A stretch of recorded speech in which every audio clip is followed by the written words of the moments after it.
आइए बच्चों, Calcutta university semester 6 student लोग का एग्जाम जून में होने जा रहा है। तो जून में यदि हम लोगों का एग्जाम होने जा रहा है, इसका मतलब हम लोगों को ठीक से पढ़ाई कर देना है।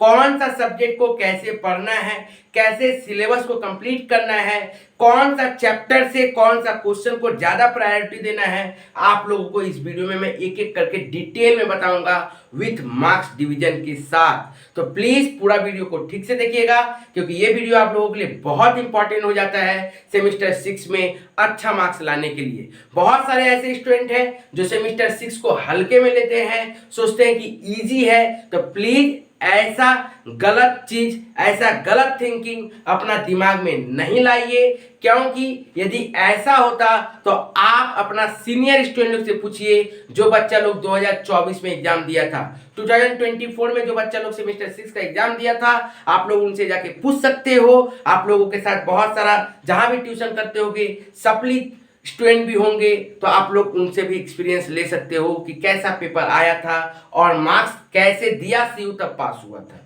तो प्लीज सेमेस्टर 6 को आप लोग हल्के में मत लीजिए, अब कम से कम ठीक से पढ़ना स्टार्ट कर दीजिए, क्योंकि आप लोगों के लिए बहुत इंपॉर्टेंट हो जाता है। यदि आप सेमेस्टर 6 में सप्ली नहीं खाते हो तो आपका एक साल बचता है, और सेमेस्टर 6 में यदि आप सप्ली खा जा रहे हो तो आपका एक साल लॉस होता है। साथ ही आप लोगों को पता ही है रजिस्ट्रेशन कैंसिल होने का एक अलग ही डर रहता है। तो प्लीज अच्छा से वीडियो देखिएगा, जैसे मैं बताऊंगा अभी से यदि आप लोग अच्छा से फॉलो करिएगा, एकदम अच्छा मार्क्स लाना कंफर्म है। सिर्फ ईमानदारी यही दिखाइएगा कि जैसे आप लोगों को रोशन सर बोला है, आप यदि उसको अच्छे तरीके से फॉलो कर लिए तो पक्का मार्क्स अच्छा आना कंफर्म है। आपका जो एक्सपेक्टेशन रहेगा उससे अच्छा ही मार्क्स आएगा, यदि अच्छी तरीके से पूरा चीज को फॉलो कर लिए, जो मैं अभी आप लोगों को एक एक स्टेप बताने जा रहा हूं, और अपने दोस्तों तक जरूर शेयर करिएगा। देखिए, जैसे कि आप लोगों को पता है कि सेमेस्टर 6 में मेनली हम लोगों को पढ़ना क्या है, FR FSA एंड FM, यही दो सब्जेक्ट हम लोगों को पढ़ना है। बाकी जो कंप्यूटर और प्रोजेक्ट है वो कॉलेज अपना काम कर रही है, आप लोगों को असाइनमेंट दे रही है, आप लोगों को प्रोजेक्ट दे रही है, आप लोग उस पर काम कर रहे हो। लेकिन मेन आप लोग ट्यूशन में जाके क्या पढ़ रहे हो, आप लोग पढ़ रहे हो FM और FR FSA। अब यहीं पे सबसे बड़ा खेला होता है। आप लोगों को लग रहा है कि दो सब्जेक्ट है, दो सब्जेक्ट हम लोग आराम से कर लेंगे। टीचर भी आप लोगों को जब पढ़ाते हैं तो ये नहीं देखते हैं कि कैसे हम लोगों को क्या क्या क्वेश्चन इंपॉर्टेंट अच्छे तरीके से करा देना है। क्यों? क्योंकि यहाँ पे यदि आप थोड़ा सा भी हल्के लिए तो आप लोगों का मार्क्स खराब हो सकता है। याद रखिएगा, आप लोगों के पास सब्जेक्ट के अंदर में इतना डेप्थ चैप्टर से, और चैप्टर्स के अंदर में इतना डेप्थ क्वेश्चन है कि आप लोगों को छोटा से छोटा क्वेश्चन ठीक से प्रैक्टिस करके जाना पड़ेगा। क्यों? क्योंकि आप लोगों का मार्क्स डिवीजन 5 मार्क्स का, 10 मार्क्स का, 15 मार्क्स का, इस तरह से क्वेश्चन आता है। इसका मतलब एवरी चैप्टर से हम लोगों को छोटा क्वेश्चन को भी अच्छा से करना है और बड़ा क्वेश्चन को भी अच्छा से करना है। ये आप लोगों को समझ के रखना पड़ेगा। आप FR FSA पढ़ो या फिर FM पढ़ो, आपको सब समय ये चीज अच्छा से समझना पड़ेगा कि हम जो भी चैप्टर सब्जेक्ट को पढ़ रहे हैं और जो भी सब्जेक्ट का जो भी चैप्टर को पढ़ रहे हैं, हम लोगों को एकदम अच्छे तरीके से 1 to 1 क्वेश्चन, कभी भी ये नहीं सोचना है कि ये क्वेश्चन नहीं आएगा। क्यों? क्योंकि अभी आप लोगों का समय है, अभी भी आप लोगों के पास 50 to 60 डेज है। तो जब में हमारे पास 50 से 60 दिन बचा हुआ है, तो अभी से हम लोग प्लीज ये ना सोचे कि इस चैप्टर से ये क्वेश्चन नहीं करेंगे, सीयू में ये क्वेश्चन नहीं आता है, अभी तक नहीं आया है, सिर्फ लास्ट का 10 साल का पेपर कर लो, सिर्फ लास्ट का 10 साल में ये सब क्वेश्चन आया, ये सब कर लो, जो कि जनरली आप लोग करते हो या फिर आप लोगों से कराया जाता है। तो प्लीज आप लोग ऐसा काम मत करिएगा। ऐसा करिएगा तो आप लोग एक डबल रिस्क में जा रहे हो, आपके साथ अच्छा भी हो सकता है, बुरा भी हो सकता है। अभी आप लोगों के पास समय है, तो प्लीज डिटेल में एक एक चैप्टर का एक एक क्वेश्चन को करिए। बुक में दिया हुआ है, बुक फॉलो करिए। स्टडी मैथ से अच्छा होता है ज्यादा इंपॉर्टेंट कि बुक कम से कम देख लीजिए, कम से कम ओल्ड बुक ही कम से कम एक बार देख लीजिए कि किस किस टाइप का बुक में क्वेश्चन रहता है, क्योंकि आप लोगों को पता रहना चाहिए कि कहीं से भी सीयू क्वेश्चन दे सकती है। आप लोगों को इसका एक्सपीरियंस 5th सेमेस्टर और लास्ट ईयर का 6th सेमेस्टर का स्टूडेंट लोग से पूछ लीजिए। लीजिएगा, मैं जो भी बोल रहा हूं एकदम सही बोल रहा हूं, आप पूछ के क्रॉस वेरीफाई कर लीजिएगा कि क्वेश्चन कहां से आया था, कहां से क्वेश्चन दे दिया था, कैसे खराब पेपर हुआ था, आप पूछ सकते हो, आपको समझ में आ जाएगा। तो जो गलतियां लास्ट ईयर में स्टूडेंट लोग से हुआ है या फिर टीचर से हुआ है, इस साल हम लोगों को नहीं करना है। हम लोगों को अच्छी तरीके से एक एक करके सारा सम्स को प्रायोरिटी देना है, एक एक चैप्टर्स को प्रायोरिटी देना है और एक एक सम्स को प्रायोरिटी देना है, समझे। तो हम लोग अब आते हैं सेमेस्टर 6 और सेमेस्टर 6 के लिए। सेमेस्टर 6 के लिए एफएम और एफआरएफए ये दो सब्जेक्ट है डिटेल में समझने का। तो सबसे पहले हम लोग एफआरएफए से समझेंगे, उसके बाद हम लोग एफएम को समझेंगे, ठीक है। आप बोल रहे होगे कि सर ये क्यों? बाबू एफआरएफए से थोड़ा ज्यादा टफ है। अब स्टूडेंट लोग सोचता है कि नहीं एफएम टफ है, किसी को लगता होगा एफआरएफए से इजी है, किसी को लगता होगा एफएम इजी है। करने का ऊपर है, आप किसको इजी समझ रहे हो, किसको टफ मान रहे हो, किसके पीछे आप जितना समय दे रहे हो, ठीक है ना। दोनों ही सप्ली सब्जेक्ट है, ऐसा नहीं है कि कोई भी सब्जेक्ट में आप इजीली पास कर सकते हो। तो यदि आप लोग इजीली केकवॉक समझ लोगे कोई सब्जेक्ट को, तो आपका एग्जाम खराब हो सकता है। तो ऐसा रिस्क अभी नहीं लेना है, अभी हमारे पास इनफ टाइम है, 50 to 60 डेज कम नहीं होता है। हम लोग आराम से एक एक चैप्टर्स का एक एक क्वेश्चन प्रैक्टिस कर सकते हैं। और हम तो है, आपको जो मैं सजेशन दूंगा उसको एक एक करके फॉलो करिएगा। और मैं आप लोगों को बता दे रहा हूं कि जो सजेशन दूंगा उसमें से बहुत सारा क्वेश्चन आप लोग किए हुए नहीं रहोगे। तो प्लीज अभी से अच्छा से एक एक चैप्टर का डेप्थ में क्वेश्चन कीजिए, ठीक है। ओके, तो मैं पहले एफआरएफए में आता हूं। एफआरएफए में पहले सब्जेक्ट चैप्टर्स देख लीजिए। सबसे पहले holding company, cash flow end fund flow, ratio, financial statement, accounting standard and introduction of accounting, ठीक है। कॉन्सेप्ट हम लोगों को यदि इतना में देखते हैं तो सबसे पहले एफआरएफए से जब पढ़ते होगे, आप लोग क्लास स्टार्ट करते होगे, तो सर आप लोगों को क्या करते हैं, पूरा चैप्टर्स का नाम बताते हैं और मार्क्स डिवीजन भी बताते हैं, जो कि मैं नहीं करता हूं। मैं क्लास स्टार्टिंग के समय कभी भी सेमेस्टर 6 का क्लास स्टार्ट हुआ मैं मार्क्स डिवीजन बताने जाऊंगा, ये करने जाऊंगा, वो करने जाऊंगा, मैं ये नहीं करता हूं, ठीक है ना। लेकिन मैक्सिमम लोग ये फॉलो करते हैं। मैं यदि नहीं भी बताता हूं तो स्टूडेंट लोग पता कर लेता है, लेकिन यही गलती है। आप लोगों को अभी का टाइम में पहले ये देखना है कि कौन सा चैप्टर्स को अच्छा से करना है, मार्क्स के पीछे अभी नहीं जाना है, पहली बात। फिर भी आप लोग ऑनलाइन में देख रहे हो, तो जो मैं ऑफलाइन के साथ करता हूं वो तो ऑनलाइन के साथ नहीं कर सकता, क्योंकि फिर आप लोग हमको सोचिएगा कि सर तो पूरा नॉलेज ही नहीं देता है, ठीक है ना। कभी कभी कुछ चीज स्टूडेंट से छुपा के रखना स्टूडेंट के लिए अच्छा होता है। क्यों? क्योंकि यदि उनको पूरा नॉलेज सही समय में पहले दे दिया जाएगा तो वो क्या करेंगे, ढीला दे देते हैं, वो चैप्टर्स प्लानिंग खुद से करने लगते हैं। ये नहीं होना चाहिए, ठीक है। तो आप लोगों को पहले मैं ये बता दूं कि आप लोगों का एग्जाम में होल्डिंग कंपनी कंपलसरी क्वेश्चन रहेगा, इसमें कोई भी और में नहीं रहेगा क्वेश्चन। होल्डिंग कंपनी आपका एक ही क्वेश्चन रहेगा और आपको वही करना पड़ेगा। 15 मार्क्स का वो चैप्टर रहता है, 15 मार्क्स का वो क्या रहता है, क्वेश्चन रहेगा। तो याद रखिएगा आप लोगों को 15 मार्क्स का होल्डिंग कंपनी कंपलसरी है। इट मींस आपको होल्डिंग कंपनी अच्छा से करना होगा। आप स्टूडेंट लोग मैक्सिमम जहां भी पढ़ रहे होगे वहां पे या तो होल्डिंग कंपनी स्टार्ट हो गया होगा या फिर स्टार्ट होने जा रहा होगा या फिर एफआरएफए का 50% सिलेबस से ज्यादा कंप्लीट हो गया होगा। अब उन लोगों को यदि होल्डिंग स्टार्ट हो गया फिर भी लग रहा होगा बाप रे बाप होल्डिंग ही कंपलसरी है, फिर सोच रहे होंगे होल्डिंग ही टफ है, फिर सोच रहे होंगे इसीलिए अभी तक होल्डिंग नहीं हुआ। बार बार सर बोल रहे हैं कि होल्डिंग को ठीक से करना है, समय लेके करना है, अच्छा से एक एक करके करना है, होल्डिंग इतना टफ है, होल्डिंग करना ही पड़ेगा अच्छा से। हाँ बाबू, होल्डिंग में कोई ऑप्शन नहीं है, इसका मतलब हमको होल्डिंग कंपनी को अच्छा से करना पड़ेगा। भले उसमें 2-3 क्लास एक्स्ट्रा चला जाए, भले उसमें एक वीक एक्स्ट्रा टाइम हमको प्रैक्टिस करने में चला जाए, लेकिन कोई फर्क नहीं पड़ता, हमको होल्डिंग कंपनी को ठीक से करना है। ओके, क्योंकि यहां से यदि एक भी क्वेश्चन गलत, मतलब एक भी एडजस्टमेंट घुमा दिया, मेरा गलत हुआ, 15 मार्क्स का रिस्क हो जाता है, ठीक है। और सबसे बड़ा बात यह है कि एफआरएफए और एफएम में जब भी करोगे, खासकर एफआरएफए में लेंदी क्वेश्चन है, डायरेक्ट मार्क्स डिवीजन ही आप लोगों का 5 मार्क्स 10 मार्क्स 15 मार्क्स में है। तो एक क्वेश्चन नहीं गया मतलब 15 मार्क्स गया, एक क्वेश्चन नहीं ठीक से हुआ मतलब 15 मार्क्स गया, ऐसा वाला है। तो ऐसा मत करिए, ठीक है ना। हर सब्जेक्ट को, हर चैप्टर को ठीक से करना है। अब देखिए cash flow end fund flow, ये टोटल मिला के आप लोगों का एग्जाम में 20 मार्क्स का रहेगा। दोनों चैप्टर से ही क्वेश्चन रहता है, कैश फ्लो से भी रहेगा, फंड फ्लो से भी रहेगा। कैश फ्लो और फंड फ्लो ये दोनों में से 5-5 मार्क्स तक का क्वेश्चन और में आ सकता है, थ्योरी प्रैक्टिकल, ठीक है, या फिर थ्योरी जो भी रहे, लेकिन क्वेश्चन आ सकता है।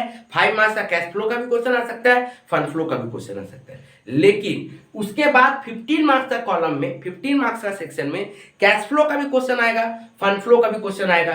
पर कभी कभी ऐसा नहीं होता है, कभी कभी 20 मार्क्स 25 मार्क्स तक का कैश फ्लो हो जाता है, 5 मार्क्स 10 मार्क्स तक का ही फंड फ्लो होता है। और आप लोग प्लानिंग करके जाते हो कि हम कैश फ्लो नहीं करेंगे प्रैक्टिस, हम लॉन्ग क्वेश्चन के लिए कैश फ्लो नहीं करेंगे, फंड फ्लो करेंगे, हम कैश फ्लो करेंगे, फंड फ्लो नहीं करेंगे। बहुत सारा स्टूडेंट अब भी से ये प्लानिंग कर रहा है, एकदम मत करिए, एकदम मत करिए। मेरा स्टूडेंट को तो इतना पता भी नहीं होगा कि कौन सा चैप्टर्स को करना है, नहीं, जो टीचर करा रहा है एक एक करके जैसे जैसे सम्स करा रहा है, प्रैक्टिस करना है। क्या उसके साथ और में आएगा क्या नहीं आएगा वो हम लोग एग्जाम का 1 महीना पहले, 15 दिन पहले, 20 दिन पहले सोचेंगे। अब भी नहीं, अब भी हम लोगों को ईच एंड एवरी चैप्टर्स को डिटेल में करना है, अच्छी तरीके से प्रैक्टिस करना है। आप असल में क्या बोल रहा हूं, ठीक है ना। तो आप लोगों को कैश फ्लो बोलो या फिर फंड फ्लो बोलो, यदि कोई भी स्टूडेंट ऐसा कर रहा है या फिर कोई भी आप लोग ऐसा हल्के में लिए हो चैप्टर्स को, तो प्लीज अब भी सुधर जाओ और प्लीज चेंज कर दो प्लानिंग। और अभी से यदि कैश फ्लो किया हुआ है तो फंड फ्लो को ठीक से करो, यदि फंड फ्लो सिर्फ किया हुआ तो कैश फ्लो को ठीक से करो। दोनों सब्जेक्ट को, दोनों चैप्टर्स को अच्छा से डिटेल में शॉर्ट क्वेश्चन और लॉन्ग क्वेश्चन करो। ऐसा मत देखो कि लास्ट ईयर क्या आया था इस बार ये ज्यादा आएगा, लास्ट ईयर शायद ये आया था इस बार वो ज्यादा आएगा, ऐसे प्लानिंग मत करिए। अभी भी आपके पास 50 to 60 डेज है, एनफ टाइम है, प्रैक्टिस हो जाएगा। फिर तो रोशन सर है जो सजेशन देगा उसको आप लोग अच्छा से प्रैक्टिस करिएगा। चैनल को डिटेल में बार बार अच्छे तरीके से रेगुलर फॉलो करते रहना पड़ेगा, सब एक ही है बस। ओके, नेक्स्ट उसके बाद आइए तो यहाँ पे आप लोगों को कैश फ्लो फंड फ्लो दोनों ही करना पड़ेगा, ठीक है ना। बाद में हम लोग आफ्टर 30 डेज जब बचा हुआ 30 दिन रहेगा या फिर आज 50-60 दिन जब बचा हुआ है, 1 महीना बाद जब हम लोग फिर वीडियो बनाएंगे वहां पे हम फिर एक प्लानिंग बताएंगे कि इस बार किस टाइप का क्वेश्चन करना है, क्या करना है क्या नहीं करना। अब भी नहीं, अभी हम लोगों को डिटेल में अच्छा से करना है। नेक्स्ट आते हैं रेशियो। अकेला ये चैप्टर से 20 मार्क्स का आने वाला है, अकेला रेशियो से 20 मार्क्स का, एक 5 मार्क्स का क्वेश्चन और एक 15 मार्क्स का क्वेश्चन। मतलब हम लोगों को रेशियो को एकदम अच्छा से पांव का नोक से लेके माथे का चूल तक एक एक सम्स अच्छा से कर लेना पड़ेगा। टफ से टफ क्वेश्चन, इजी से इजी क्वेश्चन, एक एक लाइनिंग क्वेश्चन, थ्योरेटिकल क्वेश्चन जो भी रहेगा अच्छा से करना पड़ेगा। क्यों अच्छा से करना पड़ेगा? कहीं से भी क्वेश्चन घूम सकता है और हम लोग रिस्क नहीं ले सकते हैं कि रेशियो एक 15 मार्क्स का क्वेश्चन रहेगा, यदि हम लोग सही से नहीं बना पाए तो 15 मार्क्स गया। उसके बाद स्टेप मार्किंग टीचर का हाथ में हो जाता है, आपको 2 देगा, 0 देगा, 5 देगा। आप ये नहीं बोल सकते हो सर 15 मार्क्स का था तो गलती हुआ, 2 गलती हुआ तो मार्क्स तो मिलना चाहिए था ना सर, 10 मिल जाता, 12 मिल जाता, 8 मिल जाता। ये आप डिसाइड नहीं करोगे, ये टीचर डिसाइड करेगा, ठीक है ना। तो आप ये फिर डिसाइड नहीं कर पाओगे। तो आपके पास जो अब भी कंट्रोलेबल चीज है उसको कंट्रोल करिए। अब भी आप लोग अच्छा से एक एक करके प्रैक्टिस करिए, डिटेल में करिए। बहुत सारे स्टूडेंट को कुछ खराब लग रहा होगा कि डरा रहे हैं सर, लग रहा होगा कि सर थोड़ा नेगेटिव ज्यादा हो रहे हैं। बट बाबू अभी हम नेगेटिव नहीं हो रहे, अभी आप लोगों को आगाह कर रहे हैं और आप लोगों को पता है मैं जो बोलता हूं वही होगा एग्जाम में और वही होगा रिजल्ट, ठीक है ना। तो अभी आप लोगों को वार्निंग दिया जा रहा है कि अभी भी समय है, आप लोग सही से ठीक से प्लानिंग करिए। रिजल्ट के बाद रोना धोना मत कीजिए, रिजल्ट के बाद मत बोलिए मेरे साथ ये हो गया, मेरे साथ वो हो गया। अभी समय है, अभी आप लोग अच्छा से प्रैक्टिस करिए, अभी आप लोग एकदम अपने से ईमानदार रहिए, रिजल्ट आपका अच्छा होगा, ठीक है सर। ओके, नेक्स्ट आइए फिनेंशियल स्टेटमेंट। 10 मार्क्स का एकदम इजी चैप्टर से, एकदम इजी चैप्टर है, तो ये आप लोग कर लीजिएगा, ठीक है। इसमें आप लोगों को common size, comparative size, PL, balance sheet यही रहता है। नेक्स्ट आता है अकाउंटिंग स्टैंडर्ड एंड कॉन्सेप्ट, ठीक है। अकाउंटिंग स्टैंडर्ड का 10 मार्क्स का प्रैक्टिकल क्वेश्चन रहने का चांसेस रहता है, थ्योरी भी दे सकता है, और कॉन्सेप्ट 5 मार्क्स का एक थ्योरी क्वेश्चन रहने का चांसेस रहता है। तो इस तरीके से ये पेपर सब्जेक्ट डिवीजन किया हुआ है, चैप्टर डिवीजन, जिसमें सबसे ज्यादा इंपॉर्टेंट बोलिएगा सर कौन सा चैप्टर है, तो सबसे ज्यादा इंपॉर्टेंट सारा ही चैप्टर है, ठीक है ना। अभी का दिन में आप किसी एक भी चैप्टर को छोड़ नहीं सकते हो, क्योंकि आउट ऑफ 80 यदि आप कोई भी चैप्टर को छोड़े तो 15 गया, फिर कोई चैप्टर छोड़े तो फिर 15 गया, ऐसे करके चला जाएगा। तो आप कोई फायदा नहीं है, छोड़ने के बारे में आप सोचे ही मत। और याद रखिएगा, आप सब समय पेपर में देखिएगा, आप यदि दोनों करके जा रहे हो, ऑप्शन के साथ करके जा रहे हो, तो आपको फायदा ये होता है कि मान लीजिए सीयू यदि पेपर घुमाया तो याद रखिएगा कभी भी दोनों नहीं घुमाया। जैसे मान लीजिए कैश फ्लो फंड फ्लो में और दिया, तो कैश फ्लो घुमाया तो फंड फ्लो नहीं घुमाएगा, फंड फ्लो घुमाया तो कैश फ्लो नहीं घुमाएगा। तो आप यदि दोनों अच्छा से प्रैक्टिस करके जाओगे तभी आप गेनर रहोगे। और यदि आप एक अच्छा से प्रैक्टिस करके गए हो और आपका किस्मत यदि खराब है, मान लो कि आप कैश फ्लो अच्छा से प्रैक्टिस करके गए हो, कैश फ्लो इतना टफ दे दिया कि कुछ कहने का नहीं, और फंड फ्लो एकदम पानी दे दिया, आप तो फंड फ्लो करके ही गए ही नहीं, तो आपके लिए पानी रहे चाहे जो भी रहे, ठीक है ना, आपको टफ ही लगेगा। तो आपको ये चीज समझना पड़ेगा कि यदि हम दोनों भी कर लेंगे तो अच्छा रहेगा, ठीक है। बाद में मैं बताऊंगा कि किस चैप्टर से कौन सा क्वेश्चन को डिटेल अच्छा से करिए, किस क्वेश्चन से किस चैप्टर से कौन सा चैप्टर को क्वेश्चन को हटा देना है, वो मैं सजेशन लाऊंगा। और चैप्टर डिटेल्स भी मैं अभी एक एक करके अलग वीडियो आएगा, एफआरएफएसए का फिर एफएम का, तो और मैं डिटेल में बताऊंगा, ठीक है। ओके, अभी इसमें बताऊंगा तो बहुत वीडियो बड़ा हो जाएगा। तो ये समझ में आ गया। अब आते हैं हम लोग एफएम में। एफएम में भी हम लोगों को अच्छी तरीके से देखना है। यहाँ पे हम लोगों को थ्योरी का बहुत इंपॉर्टेंट रोल हो जाता है। तो थ्योरी का रोल एफएम में बहुत इंपॉर्टेंट है। सर एफआरएफएसए में भी थ्योरी रहता है? हाँ बाबू, रहेगा। एफआरएफएसए में भी आउट ऑफ 80 का पेपर में मिनिमम आप लोगों को 10 to 15 मार्क्स तक का थ्योरी रह सकता है, जिसमें 10 मार्क्स माने 5 मार्क्स कंपलसरी रह सकता है थ्योरी, और 10 to 15 मार्क्स ऑल्टरनेटिव थ्योरी रह सकता है। बस ये सुना नहीं कि स्टूडेंट लोग थ्योरी नहीं करेगा, ठीक है ना। मैक्सिमम स्टूडेंट लोग थ्योरी छोड़ देगा, एकदम नहीं करिए, थ्योरी करना है। एफआरएफएसए में भी कुछ कुछ थ्योरी आप लोगों को करना पड़ेगा, उसका सजेशन आएगा, सजेशन को फॉलो करिएगा। जो जो क्वेश्चन दूंगा अच्छा से कर लीजिएगा। चैनल को सब्सक्राइब करके रखिए, बेल बटन दबा के रखिए, आप लोग के लिए वीडियो बनेगा। ओके, चलिए नेक्स्ट आप एफएम में आते हैं। एफएम में देखिए, जो आप लोगों का 80 मार्क्स का जो पेपर्स है, 80 मार्क्स का जो पेपर है, इसमें याद रखिएगा 40 to 50 मार्क्स तक का थ्योरी क्वेश्चन और कंपलसरी मिला के रहेगा। ऑल्टरनेटिव एंड कंपलसरी क्वेश्चन मिला के 40 to 50 मार्क्स, ऑनर्स रहो या फिर जनरल रहो, सबके लिए मैं बोल रहा हूं थ्योरी क्वेश्चन 40 to 50 मार्क्स तक का एफएम में रहता है। मतलब फिनेंशियल मैनेजमेंट में थ्योरी बहुत इंपॉर्टेंट है। इसीलिए रोशन सर आप लोगों के लिए थ्योरी क्वेश्चन फिनेंशियल मैनेजमेंट का सबसे पहले सजेशन दे दिया है। आज से 1 महीना पहले आप लोगों को एफएम का थ्योरी सजेशन प्रोवाइडेड किया हुआ है, तो जाइए एफएम का थ्योरी सजेशन देखिए, ठीक है ना। आप लोगों को 20-25 दिन पहले का वीडियो मिल जाएगा, डिस्क्रिप्शन बॉक्स में जाओ, आपको डायरेक्ट लिंक मिल जाएगा, कहीं इधर उधर ढूंढने का दरकार नहीं है। तो एफएम का थ्योरी आप लोग अच्छा से कर लीजिए। जो बच्चा एफएम का थ्योरी ठीक से कर लिया, सारा क्वेश्चन जो मैंने दिया है उसको यदि ठीक से कर लिया तो वो ऐसे ही पास है। उसको प्रैक्टिकल नहीं भी करेगा तो चलेगा, लेकिन फिर भी एक सेफ गेम खेलना पड़ता है। तो हम लोग थोड़ा थोड़ा प्रैक्टिकल भी करेंगे। लेकिन बहुत सारा स्टूडेंट बोलेगा सर आप थ्योरी पे इतना क्यों प्रेशर कर रहे हैं, प्रैक्टिकल का बताइए। मैं एक एक चैप्टर्स का डिटेल बता दे रहा हूँ, लेकिन फिर भी आप जितना भी अच्छा हो प्रैक्टिकल में, आपको थ्योरी करना पड़ेगा। आप जितना भी अच्छा हो थ्योरी में, आपको प्रैक्टिकल करना पड़ेगा। क्यों? क्योंकि इसी तरीके से पेपर ही सेटलमेंट रहता है कि आप कोई एक चीज करके बच नहीं सकते हो, ठीक है ना, थोड़ा रिस्क हो जाता है।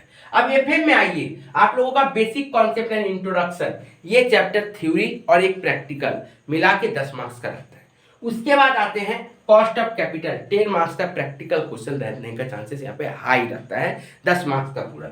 नेक्स्ट लिवरेजेस, 10 मार्क्स का ये रहता है, यहाँ पे भी प्रैक्टिकल क्वेश्चन ही हाईली चांसेस रहता है। Next capital expenditure decision, 20 marks का चैप्टर है, जहां पे 15 मार्क्स तक का प्रैक्टिकल और 5 मार्क्स तक का थ्योरी रहने का चांसेस रहता है। Okay, next working capital management, 20 marks तक का है, जहां पे हाईली चांसेस रहता है 10 मार्क्स तक का प्रैक्टिकल और 10 मार्क्स तक का थ्योरी रहने का। ओके, नेक्स्ट डिविडेंड डिसीजन, ये 10 मार्क्स का प्रैक्टिकल और जनरल वाला में प्रैक्टिकल के साथ थ्योरी भी देने का चांसेस रहता है। तो इसका मतलब यहाँ पे हम लोगों को अच्छा से करना पड़ेगा।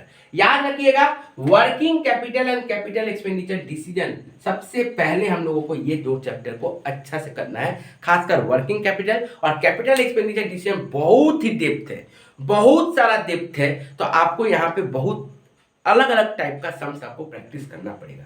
तो इसको सबसे पहले अच्छा से करिए। Capital expenditure decision, capital budgeting, ये सब एक मिला के जितना capital expenditure decision, capital decision, capital budgeting है, पूरा एक जगह करके उसको कंप्लीट करिए। वो बहुत वास्ट सिलेबस है, बहुत वास्ट है, बहुत डेप्थ तक क्वेश्चन है, उसको अच्छा से करना। डिफरेंट डिफरेंट टाइप का क्वेश्चन होता है वहाँ पे। उसके बाद वर्किंग कैपिटल मैनेजमेंट, यहाँ पे भी 3-4 टाइप का क्वेश्चन आता है और आप लोग एक चैप्टर से एक क्वेश्चन एक टाइप का प्रैक्टिस नहीं करिए, 2 क्वेश्चन नहीं करिए, 3 नहीं करिए, एक एक चैप्टर से उस टाइप का क्वेश्चन 10-10 क्वेश्चन करिए, अलग अलग बुक से करिए। समझ रहे हो ना क्या बोलना चाह रहे हैं हम, ठीक है ना। एक एक करके प्रैक्टिस करिए, इतना प्रैक्टिस करिए, इतना प्रैक्टिस करिए ना कि आपको याद हो जाए कि ये इस तरह से होता है, ठीक है ना। इस तरह से प्रैक्टिस करना। सोचेगा कि क्या ये हम बच्चा थोड़ी है, 5-6 वाला बच्चा लोग को लिखवा के याद करते थे, नहीं, आप लोग भी बच्चा हो। यदि आप लोगों का रिजल्ट अच्छा नहीं हो रहा है, इसका मतलब आप लोग भी बच्चा हो, तो आप लोगों को ठीक से पढ़ना पड़ेगा, ठीक है बाबू। तो ये 2 चैप्टर को ठीक से करना है। डिविडेंड डिसीजन इजी चैप्टर से जल्दी हो जाएगा। लीवरेजेस लगता इजी है लेकिन हाई रिस्की चैप्टर से, ये मैं बाद में जब एपीएम का डिटेल वीडियो लेके आऊंगा तो उसमें बताऊंगा कि कैसे कौन सा चैप्टर्स को अंदर से समझना है, कौन सा चैप्टर का थ्योरी करना है, कौन सा चैप्टर पे प्रैक्टिकल पे फोकस करना है, किस क्वेश्चन को ठीक से करना है। ये मैं डिटेल में अलग अलग एपीएम का वीडियो लाऊंगा, अलग अलग एफआरएफएस का लाऊंगा, तो उसमें एक एक करके डिटेल में समझाऊंगा। प्लीज चैनल को सब्सक्राइब करके रखिएगा और बेल बटन दबा के रखिएगा। मैं जो आप लोगों को अभी फिलहाल 50 to 60 डेज जो मैं बताया हूं कि कैसे फॉलो करना है, यदि आप लोग अच्छे तरीके से ईमानदारी से फॉलो कर लिए हो तो आप लोगों का एग्जाम बहुत अच्छा जाएगा और नो डाउट आप लोगों का रिजल्ट भी अच्छा होगा, इतना मेरा कंफर्म रहता है। क्यों? क्योंकि ये एक्सपीरियंस का बात है, ठीक है। लेकिन सिर्फ ईमानदारी आपको खुद से दिखाना पड़ेगा कि जो मैंने बताया 50 से 60 दिन जैसे जैसे मैंने बताया उस तरीके से ईमानदारी आपको दिखाना पड़ेगा। याद एक ही चीज रखना है, अब भी हम लोग कोई भी चैप्टर को नहीं छोड़ेंगे, सारा चैप्टर करेंगे, वी हैव इनफ टाइम। दूसरा बात यही देखना है कि जो भी चैप्टर करेंगे डिटेल में करेंगे। ये लास्ट ईयर क्वेश्चन पढ़ के, लास्ट ईयर क्वेश्चन 10 साल का करके ऐसा कोई पढ़ाई नहीं होता है, तो उससे हमको बचना है, ठीक है ना। यदि हम लोग को कहीं कराया जा रहा है तो हमको अलग से कहीं से क्वेश्चन लेके कर लेना है, घर में खुद से प्रैक्टिस कर लेना है। रोशन सर है, आप लोगों को सजेशन देगा, चुपचाप प्रैक्टिस कर लीजिएगा, विथ सॉल्व देगा बहुत सारा, तो आप लोगों को वहाँ से भी हेल्प मिल जाएगा। डोंट वरी, ठीक है। एक एक करके आप लोगों को सब वीडियो आते जाएगा। चैनल को खाली सब्सक्राइब करके रखिएगा और अपने दोस्तों तक जरूर शेयर करके रखिएगा। उम्मीद करते हैं ये वीडियो को आप लोग अपने दोस्तों तक जरूर शेयर करिएगा, जिससे उन लोगों का भी हेल्प हो और जो वीडियो में बोला गया है उसको आप लोग जरूर फॉलो करिएगा। Thank you.